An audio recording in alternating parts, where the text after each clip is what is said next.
नमस्कार, मी भगवंत कुलकर्णी. ब्रह्मसत्य यूट्यूब चॅनलमध्ये तुमचं सगळ्यांचं खूप स्वागत आहे. आजचा विषय म्हणजे विवाह समस्या आणि त्याच्यावर आपल्याला काय करता येईल आपण मागे तो विषय घेतला होता. त्याच विषयाला अनुसरून आपण पुढे कसं जाता येईल आपल्याला आणि काय करावं लागेल, आणखीन काय इम्प्रूव्हमेंट्स करता येईल. बेसिकली प्रत्येक आईवडिलांनी आपल्या मुलांना लहानपणापासून म्हणजे जसे ते वयात येतात तेव्हापासून त्यांनी एक फॅमिली बॉन्डिंग हा विषय मांडला पाहिजे. आणखीन आपल्याला पुढे जाऊन काय करायला पाहिजे वगैरे हा विषय जो आहे हा आपल्याला बेसिक मांडायला पाहिजे. त्यातून दुसरी गोष्ट म्हणजे की आज आपल्यातल्या काही मुली काय म्हणतात त्याला इतर समाजातल्या मुलांशी लग्न करतात. आता हे इतर समाजातल्या मुलांची लग्न करायला जो ज्याचा त्याचा प्रश्न आहे, पण ह्या इतर समाजातल्या लोकांशी ज्या मुली लग्न करतात त्या किती सुखी आहेत काय, ह्या विषयावर आपण आज म्हणजे इंटरकास्ट मॅरेजवर जे आपले हे आहेत त्याच्यावर आपण आज बोलणार आहोत. तर त्या किती सुखी आहेत ह्याचा एक विचार करायला पाहिजे. आणि माझा जो अभ्यास आहे आत्तापर्यंतचा म्हणजे माझ्याकडे जी लोक येतात त्यांचे प्रॉब्लेम्स घेऊन किंवा काय आहेत ते, तर त्या प्रॉब्लेम्समध्ये मी हे बघितलेलं आहे की जे इंटरकास्ट मॅरेज झालेली आहेत किंवा इंटर रिलिजन विशेषतः मुसलमान किंवा हे आहेत, या सगळी लोक याच्यातले 95% लोक ही दुःखी आहेत. 95% लोक ही दुःखी आहेत. इंटरकास्ट मॅरेजच्या मी तसा विरुद्ध नाही की इंटरकास्ट मॅरेज ज्यांनी करावं कसं करावं तो त्याचा प्रश्न आहे. पण प्रत्येक ह्याच्यामध्ये आपल्या काय अंडरस्टँडिंगमध्ये खूप फरक आहे, आपल्या वागण्यात खूप फरक आहे, आपल्या चालीरीतीत खूप फरक आहे, आपल्या रेग्युलर ह्याच्यात खूप फरक आहे, आपल्याकडे काय म्हणतात त्याला कुळधर्म कुळाचार ह्याच्यामध्ये खूप फरक आहे. आता आपण ब्राह्मण किती कुळधर्म कुळाचार करतो हा भाग वेगळा आहे काय, त्याच्यावर आपण एखादा व्हिडिओ नक्की बनवू. पण हा जो इंटरकास्ट मॅरेजचा प्रश्न आहे की अंडरस्टँडिंगमध्ये खूप फरक आहे आपल्या. त्यामुळे प्रेम होत असताना हा भाग वेगळा आहे आणि लग्न करणं हा भाग फार वेगळा आहे. कारण त्यांची मेंटॅलिटी त्यांची आयडिओलॉजी याच्यामध्ये खूप फरक आहे. त्यांचा स्त्रियांकडे बघण्याचा दृष्टिकोन आणि आपल्याकडे स्त्रियांच्या बघण्याचा दृष्टिकोन याच्यात खूप फरक आहे, प्रचंड फरक आहे. म्हणजे शिवाजी महाराज त्यांच्या आईला खूप मानत होते. संभाजी महाराजांनी येसूबाई राणीसाहेबांना कुलमुक्तियार पत्र दिलं होतं. ते सगळेच जण करतात अशातला भाग नाही आहे. आणि इतर ह्याच्यामध्ये खाण्यापिण्यामध्ये खूप फरक आहे, त्याच्यामध्ये खाण्याच्या पद्धतीमध्ये खूप फरक आहे. आणि त्याच्यानंतर आपल्या मुलींना हल्ली आपली न्यूक्लिअर फॅमिली असल्या कारणामुळे एकत्र कुटुंबाची आपल्या मुलींना हे नसते.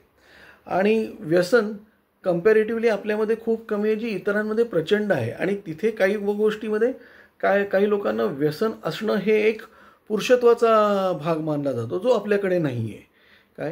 म्हणजे ह्या आपल्या मुली ज्या तिथे जातात ह्या बऱ्याचशा अंशी सुखी नसतात. फार कमी मुली ह्या सुखी आहेत, त्याच्यामध्ये हाताच्या बोटावर मोजण्या एवढे. मग त्यावेळेस त्यांचे तिकडचे प्रॉब्लेम्स खूप वेगळे असतात. त्यांना मग त्यांना नवऱ्याला घेऊन वेगळं राहायचं का वगैरे वगैरे. बऱ्याचशा ह्याच्यामध्ये व्यभिचार एक फार वेगळा प्रकार आहे याच्यामध्ये की म्हणजे आजही सर्रास इतर समाजांमध्ये ठेवलेली बाई दुसरी बायको हे प्रकार मूळ होत नाही म्हणून आणखीन एक हे किंवा काही म्हणजे मराठा समाजाला काही लोकांना मी बघितलेलं आहे की ओबीसी समाजातल्या बाईशी लग्न करायचं किंवा असं, कारण ओबीसी रिझर्वेशन मिळालं तर तिथून आपल्या बायकोला उभं करता येतं वगैरे. हे असे अनेक हे ह्या गोष्टी आपल्या मुलींना नंतर गेल्यावर म्हणजे ह्या पचत नाही, म्हणजे ह्या त्यांच्या स्वप्नात सुद्धा येत नाहीत काय. पण तिथे गेल्यावर जेव्हा त्यांचा नवरा जरी असं करत नसेल पण घरातला एखादा मेंबर असं करत असेल आणि त्याला ह्या बाई विरोध करू शकत नाही. स्त्रियांना इतर समाजामध्ये कम्पॅरेटिव्हली खूप कमी किंमत आहे काय, जी आपल्याकडे आहे.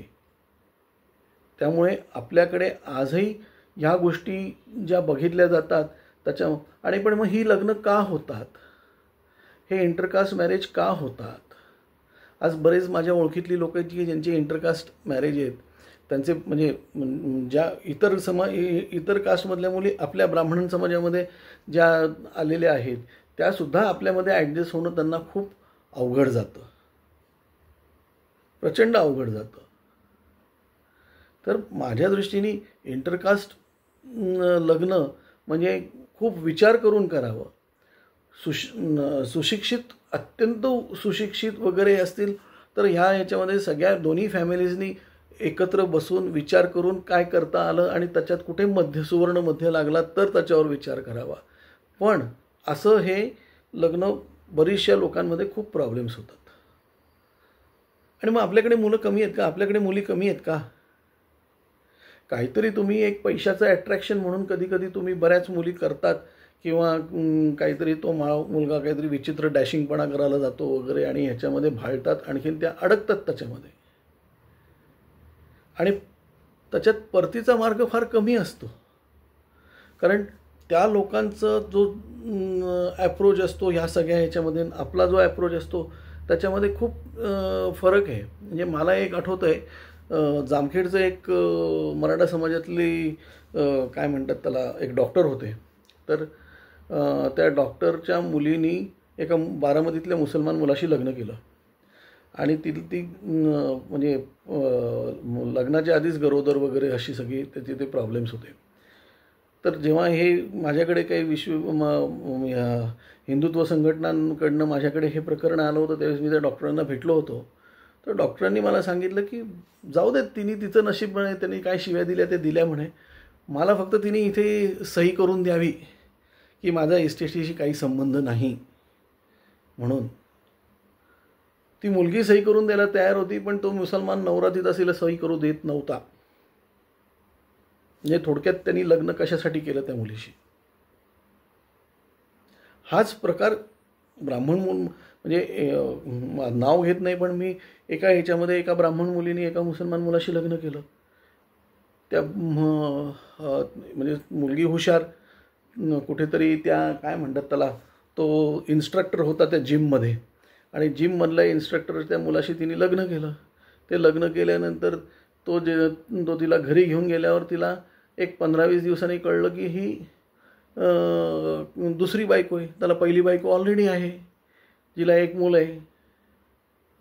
मग तिला तिथून सोडवून आणण्यासाठी जो काही तिच्या आईवडिलांना प्रयत्न करावा लागलेला आहे तो जबरदस्त आहे. म्हणजे मी इंटरकास्ट मॅरेज हा परत ज्याचा त्याचा प्रश्न आहे, कोणी माझ्यावर याच्यावर टीका करू शकतं, तो त्यांचा प्रश्न आहे. पण ह्या इंटरकास्ट मॅरेज होण्यामागचा सगळ्यात महत्त्वाचा घटक किंवा महत्त्वाचा हे कोण आहे तर ते आई वडील. आपण फार पुढारलेले आहोत ह्या बेतावर जाऊन आपण आपल्या मुलांना हे कधीच सांगत नाही की ह्याचे परिणाम आणि दुष्परिणाम काय होऊ शकतात ते. तर हे परिणाम आणि दुष्परिणाम सांगणं हे प्रत्येक आईवडिलांचं कर्तव्य आहे. म्हणजे मला एक कर्नाटकातली केस आमच्याकडे आली होती की एका मोठ्या देवळाचा पुजारी, प्रकांड पंडित, संस्कृत याच्यावर त्याच्यावर प्रचंड अभ्यास, त्यांच्या मुलीने मुसलमान मुलाशी लग्न केलं. मग ते प्रकरण म्हणजे मी जेव्हा भेटायला गेलो होतो त्यांना सगळं ते काय करायचं वगैरे याच्यामध्ये, तर त्यावेळीस त्या मला माणसाने सांगितलं की मी त्यांना विचारलं, म्हटलं गुरुजी तुम्ही सांगितलं एवढं सगळं करणारं माणूस म्हटलं तुम्ही, आणि तुम्ही हे असं कसं हे केलं. म्हटलं तुम्ही कधी तुमच्या मुलीला सांगितलं नाही का म्हटलं की तुम्ही, कारण तिला नंतर तिथे खूप त्रास व्हायला लागला आहे, हे इथे कांदा लसूण खाणार नाही, ते रोज गाई कापून खाणार, नॉनव्हेज खाणार. मग म्हणे काही करा म्हणे, ते हे करा. म्हटलं तुम्ही तुमच्या मुलीला सांगितलं काय? नाही म्हणे मी नाही सांगितलं कधी, माझ्या बायकोनेही नाही सांगितलं कधी म्हणे, कारण माझी मुलगी असं करेल असं मला हेच नाही. आणखीन मी इथे काय म्हणतात त्याला देवळामध्ये बसून म्हणे हे सगळं करत असताना माझे संस्कार, पण मी कधी त्यांना हे सांगितलं नाही असं, आणि ती माझी चूक आहे, त्यांनी कबूल केली त्या गुरुजींनी. म्हणजे इतकी प्रचंड आपल्यामध्ये आपण विसरलोय आपण काय आहोत ते. आपण खरंच विसरलोय आपण काय आहोत ते. म्हणजे आपण यांच्यापेक्षा फार वेगळे किंवा मोठे वगैरे हा मी हे नाही, पण फरक पडतोच.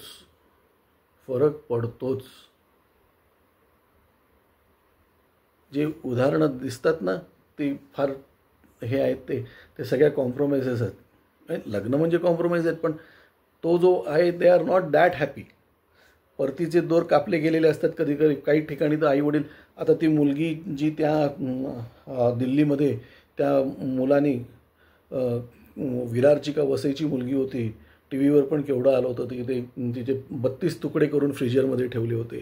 ती परत तिच्या आईवडिलांकडे जाऊ शकत नव्हती, कारण आईवडील परत घेतील की नाही.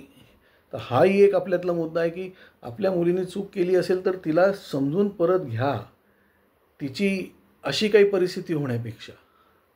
त्यामुळे माझ्या दृष्टीने प्रत्येकाने आपल्या आपल्या समाजामध्ये लग्न करावं. तुम्ही लव्ह मॅरेज करत असाल तर ह्या सगळ्या गोष्टीचा विचार करायला पाहिजे आणि प्रत्येक आईवडिलांनी आपल्या मुलांना हे सांगितलं पाहिजे की हे काय आहे ते. नाही तर इन्फॅच्युएशनमध्ये आपण लग्न करतो, आणखीन त्याचा पुढे सगळ्या घरादाराला त्याचा प्रॉब्लेम होतो. सगळ्या घरादाराला त्याचा प्रॉब्लेम होतो. आज कित्येक उदाहरणं फिल्म इंडस्ट्रीमधली सुद्धा आपण बघतो. राखी सावंतचं उदाहरण काय आहे, तिथे एक एक व्हिडिओ ऐका. किती लग्न ही अशी टिकलेली आहेत.